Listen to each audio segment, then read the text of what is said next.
తెలంగాణ రాష్ట్రం ఏర్పడిన తర్వాత ఇంత ఉద్వేగభరితమైన వాతావరణంలో ఏ సమావేశం కూడా ఇప్పటివరకు జరగలేదు.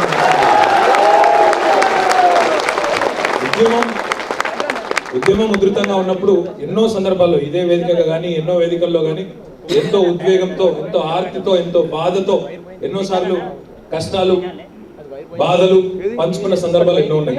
కానీ తెలంగాణ రాష్ట్రం ఏర్పడిన తర్వాత మాత్రం ఇంత ఉద్వేగభరితమైన వాతావరణంలో జరుగుతున్న ఈ సభకు ముఖ్య అతిథిగా హాజరు కావడం నా అదృష్టంగా నేను భావిస్తాను. ఒకటి మాత్రం మీకు నేను స్పష్టంగా చెప్పదలుచుకున్నాను. ఈరోజు మన ముందు దేవన్న ఉన్నారు. గతంలో ప్రతి సమావేశంలో దేవన్నతో పాటుగా, రేచల్ గారితో పాటుగా, రవణతో పాటుగా ఇంకొక ముగ్గురు నాయకులు ఉండేది. వారెవరో మీకు తెలుసు, ఉద్యోగ సంఘాల నాయకులు అందరూ కూడా. ఈరోజు ఒక నాయకుడేమో శాసన మండలికి చైర్మన్ గా ఈరోజు మన స్వామి గౌడ్ గారు, ఇంకొక నాయకుడు మన శ్రీనివాస్ గౌడ్ గారు ఈరోజు పాలమూరు శాసనసభ్యుడిగా, అదే రకంగా ఇప్పుడు కొత్తగా పార్లమెంటరీ సెక్రటరీగా కూడా నియమించబడ్డ విషయం కూడా మీకు తెలుసు.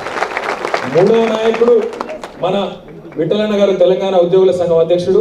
వారు నిన్నగాక మొన్న తెలంగాణ పబ్లిక్ సర్వీస్ కమిషన్ సభ్యుడిగా నియమించబడ్డ విషయం కూడా మీకు తెలుసు. మిగిలింది వారు. కాబట్టి వారికి కూడా తప్పకుండా సముచితమైన, సగౌరవమైన తప్పకుండా లభిస్తుంది.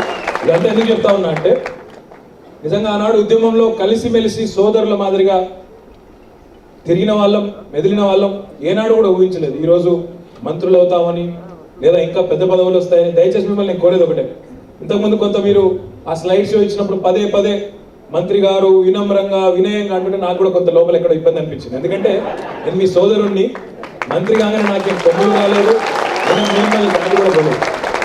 అదృష్టవశాత్తు కొంతమందికి పదవులు రావచ్చు కాక, కొంతమందికి రాకపోవచ్చు కాక, కానీ 100% ఈ ఉద్యమంలో మీతో కలిసిమెలిసి పనిచేసే భాగ్యం లభించిన దానికి మేమందరం కూడా జీవించినంత కాలం కూడా మీకు సోదరుల మాదిరిగానే మెదులుతాం తప్ప ఎప్పుడు కూడా మంత్రులుగా, ఇంకా పెద్ద ఏదో పదవుల్లో ఉన్నవారిగా అహంకారాన్ని ప్రదర్శించడం కానీ, దర్పాన్ని ప్రదర్శించడం కానీ అది మాత్రం జరగదు.